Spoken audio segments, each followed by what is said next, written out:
Welcome to the Crimson Tide Connection, your home for Crimson Tide sports. Joining me today is the head coach of the Alabama volleyball team, Ed Allen. Coach, thanks for joining us. Good morning, Chris. Good morning, Coach. Coach, you had quite an exciting weekend. With a win on Sunday, you secured your second straight 20-win season, which is the first at Alabama since 2004-2005. Congratulations on the achievement.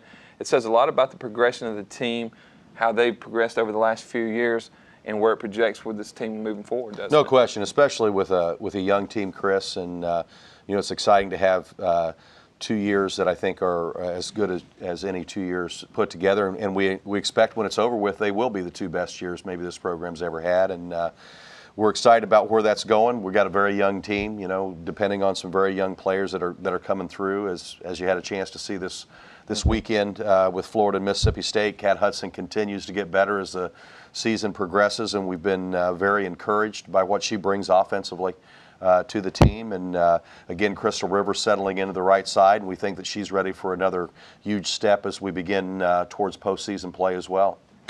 Well, Coach, up 2-0 on South Carolina, the Gamecocks really scrapped together 2 sets to force a deciding fifth. What was your message to the team heading into that 5th set to help get them over the hump there and get the victory? Go fight, win, Chris. We really had hoped not to be in a 5th set against them, but I think it says a lot for a South Carolina team that has dealt with some injuries, some adversity, and came back and played hard the entire match. And I mean, even the sets 1 and 2 were 2 and 3 point set. I mean, they easily could have gone the other direction for us, and we're fortunate to come out of there. We played probably less than our best match there, but I think that had a lot to do with them, had a lot to do with the crowd, the facility. As we were joking earlier, it was kind of like going in and playing a basketball game in the movie Hoosiers. Right.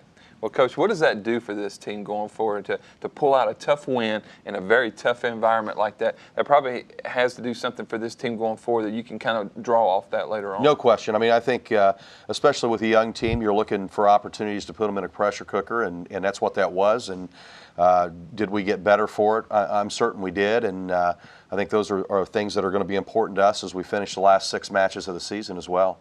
Well, Coach, you have a quick turnaround from last weekend. You'll take on Mississippi State on Wednesday night at 5 o'clock. That will air on ESPNU. This will be your first time seeing the Bulldogs this season, so can you give the fans a quick scouting report on what the team needs to do to win? Well, I think, as much as anything, eliminate some of the service errors that we had, especially in the South Carolina match. And I think be closer to the team that we've been for the major part of the season in terms of consistency and not beating ourselves, and allowing us to pressure a team that obviously is struggling this season. Well, Coach, the season is winding down, so I know you'd love to have the fans come out to Foster Auditorium on Wednesday night at 5 p.m. as you take on the Mississippi State Bulldogs. You bet, Chris. If you can't be here at Foster to catch that game, you can catch it live on ESPNU. Coach, thanks for joining us. Thank you, Chris. For head coach Ed Allen, I'm Christopher England, and that's it for this edition of the Crimson Tide Connection.